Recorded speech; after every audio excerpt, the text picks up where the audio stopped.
శ్రీ గురుభ్యో నమః. మనం ఈ వీడియోలో పిల్లలకు అన్నప్రాసన ఎప్పుడు చేయాలి, ఎలా చేయాలి, దాని గురించి వివరణ తెలుసుకుందాం. అన్నప్రాసన అనగా మొదటిసారి శిశువుకి అన్నం ముట్టించే కార్యక్రమాన్ని అన్నప్రాసన అని అంటారు. దీనికి శిశువు జాతక చక్రాన్ని ఆధారంగా చేసుకుని తారాబలం చూసి ముహూర్తం నిర్ణయించుకుని మంచి రోజున అన్నాన్ని ముట్టించాలి. ఇది పిల్లలకి సంబంధించిన కార్యక్రమాల్లో పెద్ద పండగ. ఈ కార్యక్రమం చేయడం వల్ల శిశువుకి ఆయువు, ఆరోగ్యం, తేజస్సు వృద్ధి చెందుతాయి. అన్నప్రాసన చేయడానికి మగపిల్లలకి సరి మాసాల్లో చేయాలి. అంటే 6, 8, 10, 12 ఈ నెలల్లో చేయాలి. ఆడపిల్లకైతే బేసి మాసాల్లో చేయాలి. అంటే మన వీలుని బట్టి 5వ నెల కానీ, 7వ నెల కానీ, 9వ నెల కానీ, 11వ నెల కానీ చేయాలి. పుట్టిన సంవత్సరంలోపే ఈ కార్యక్రమం చేయాలి. అన్నప్రాస కార్యక్రమాన్ని ముందుగా గణపతి పూజతో ప్రారంభించాలి. గణపతి పూజ చేసి అష్టదిక్పాలకుల్ని, విష్ణుమూర్తిని, భూదేవిని, కులదేవతను పూజించి కార్యక్రమం మొదలుపెట్టాలి. అన్నప్రాసనకి ముహూర్తం ఎందుకు చూసుకోవాలంటే శిశువుకి ఆరోగ్యం,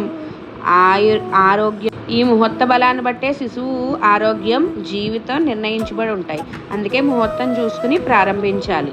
అన్నప్రాసనకి అనుకూలమైన వారాలు ఏంటంటే సోమ, బుధ, గురు, శుక్రవారాలు. అనుకూల తిథులు ఏంటంటే తదియ, సప్తమి, దశమి, త్రయోదశి. వీటిల్లో అన్నప్రాసన చేస్తే పిల్లాడికి ఆరోగ్యం బాగుంటుందని నమ్మకం. శుక్లపక్ష రోజుల్లో అన్నప్రాసన కార్యక్రమం చేయడం మంచిది. ముందుగా శిశువుకి కొత్త బట్టలు తొడిగి మేనమావ కానీ, మేనత్త కానీ, తల్లిదండ్రులు కానీ తూర్పుముఖంగా కూర్చుని పూజను ప్రారంభించి అన్నప్రాసన కార్యక్రమాన్ని మొదలుపెట్టాలి. ముందుగా తల్లి తినిపించాలి, లేనిచో మేనత్త తినిపించవచ్చు. బంగారపం కానీ, వెండి కానీ, కంచు కానీ ఏదైనా ఒక లోహంతో తయారు చేసిన ఉంగరంతో నెయ్యి, తేనె, పెరుగు వాటిలో ఏదో ఒక దాన్ని పిల్లాడికి నోట్లో నాకించాలి. అలాగే అన్నం పరమాన్నాన్ని కూడా ముట్టించాలి. తల్లి పెట్టిన తర్వాతే ఎవరైనా తినిపించవచ్చు. 3 సార్లు ఉంగరంతో తేనె కానీ, నెయ్యి కానీ, పెరుగు కానీ నాకించిన తర్వాత 4వసారి అన్నం ముట్టించాలి.